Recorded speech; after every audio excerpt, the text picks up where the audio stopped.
O livro de Levítico. É o terceiro livro da Bíblia e a sua história acontece logo após a saída dos israelitas da escravidão, quando Deus trouxe o povo ao pé do Monte Sinai e convidou Israel a entrar em um relacionamento de aliança. Mas eles se rebelaram rapidamente e quebraram essa aliança. E Deus quis que a sua presença gloriosa viesse e vivesse no meio de Israel na forma desse tabernáculo. Mas o pecado de Israel prejudicou o relacionamento. Assim, no final do livro anterior, Êxodo, Moisés, como representante de Israel, não pôde nem mesmo entrar na presença de Deus na tenda. O livro de Levítico começa nos lembrando desse problema fundamental. Ele diz: o Senhor chamou a Moisés de dentro da tenda. E surge a questão: como é que Israel pode, em seu pecado e egoísmo, se reconciliar com esse Deus? É disso que trata esse livro, como Deus graciosamente provê um caminho para pessoas pecadoras e corruptas viverem na sua santa presença. Agora, vamos fazer uma pausa por um segundo e explorar essa ideia super importante de que Deus é santo. É fundamental para entender esse livro. A palavra santo significa simplesmente ser separado ou único. E na Bíblia, Deus é separado de todas as outras coisas por causa do seu papel único, como o Criador de todos, como o autor da própria vida. E assim, se Deus é santo, então o espaço ao redor de Deus também é sagrado. Está cheio da sua bondade e sua vida e pureza e justiça. Então, se Israel, que é injusto e pecador, quer viver na santa presença de Deus, eles também precisam se tornar santos. Seu pecado tem que ser resolvido. Daí o livro de Levítico. O livro tem um conceito simétrico realmente incrível. Ele explora as 3 maneiras principais em que Deus ajuda Israel a viver em sua presença. As seções externas são descrições dos rituais que Israel deveria praticar na presença santa de Deus. As próximas seções internas enfocam o papel dos sacerdotes de Israel como mediadores entre Deus e Israel. E dentro disso estão 2 seções correspondentes que enfocam a pureza de Israel. E então, bem aqui no centro do livro, há um ritual fundamental, o dia da expiação, que une o livro inteiro. O livro conclui com uma pequena seção em que Moisés convida Israel a ser fiel a essa aliança. Vamos explorar melhor o livro. A primeira seção explora os 5 tipos principais de sacrifícios rituais que Israel deveria realizar. 2 delas eram maneiras pelas quais um israelita podia agradecer a Deus oferecendo a ele esses símbolos do que Deus lhes deu primeiro. Em 3 outros sacrifícios eram maneiras diferentes de pedir desculpas a Deus.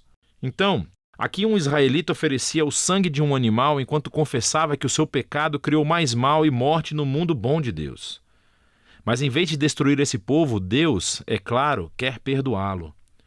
E assim esse animal simbolicamente morre em seu lugar e o expia, o que significa cobrir o pecado deles. E assim, através desses rituais, os israelitas estavam constantemente sendo lembrados da graça de Deus, mas também da sua justiça e da severidade do seu mal e as suas consequências. O segundo conjunto de rituais estabelece as 7 festas anuais de Israel. E cada uma delas contava uma parte diferente da história sobre como Deus os resgatou da escravidão no Egito e os levou através do deserto a caminho da terra prometida. E celebrando essas festas regularmente, Israel se lembraria de quem eram e quem Deus era para eles. Agora, as sessões sobre os sacerdotes de Israel. Você tem Arão e os seus filhos, ordenados pela primeira vez a entrar na presença de Deus em nome de Israel.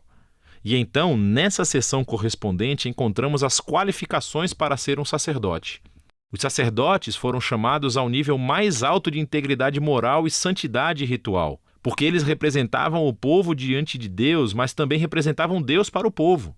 Descobrimos por que a santidade dos sacerdotes é tão importante aqui nessa primeira sessão, logo após a ordenação da família de Arão. 2 de seus filhos caminham direto para a presença de Deus e violam flagrantemente as regras. E assim eles são consumidos pela santidade de Deus. É uma lembrança assustadora do paradoxo que existe ao vivermos na presença santa de Deus. Porque é bondade pura, mas se torna perigoso para aqueles que se rebelam e insultam a santidade de Deus. Por isso é importante que os sacerdotes de Israel se tornem santos. E também que todo o povo de Israel se torne santo, que é do que se tratam as próximas sessões internas. Os capítulos 11 a 15 são sobre a pureza ritual exigida de todos os israelitas. E os capítulos de 18 a 20 são sobre a pureza moral do povo. E aqui está o que significa essa linguagem de pureza e impureza. Como Deus é santo, os israelitas precisam estar em um estado de santidade quando entrarem na sua presença. Isso era chamado de estar limpo ou puro. A presença de Deus estava fora dos limites para qualquer um que não estivesse em um estado sagrado, e isso foi chamado de imundo ou impuro. Um israelita poderia se tornar impuro de poucas maneiras, entrando em contato com fluidos corporais reprodutivos, caso tivesse uma doença de pele, se tocasse em mofo ou fungo, ou se tocasse num corpo morto. Agora, para os israelitas, todos esses exemplos estavam associados à mortalidade, como a perda da vida, o que nos leva ao símbolo central de todas essas ideias. Você se torna impuro quando se contamina ao tocar a morte, por assim dizer. E a morte é o oposto da santidade de Deus, porque a essência de Deus é a vida. Isso é realmente fundamental. Ser impuro não era simplesmente pecaminoso ou errado. Tocar esses tipos de coisas fazia parte normal da vida cotidiana, e a impureza era um estado temporário. Durava apenas uma semana ou duas e depois acabava. O que estava errado ou era pecaminoso era entrar na presença de Deus carregando esses símbolos de morte e impureza no meu corpo. Não faça isso. Agora, o último modo de se tornar impuro era comendo certos animais. E as leis alimentares kosher são encontradas aqui nessa seção. Agora, tem havido muitas teorias sobre por que certos animais eram considerados impuros e fora dos limites, seja para promover a higiene ou para evitar tabus culturais. O texto não é explícito, mas o ponto básico de todos esses capítulos é muito claro.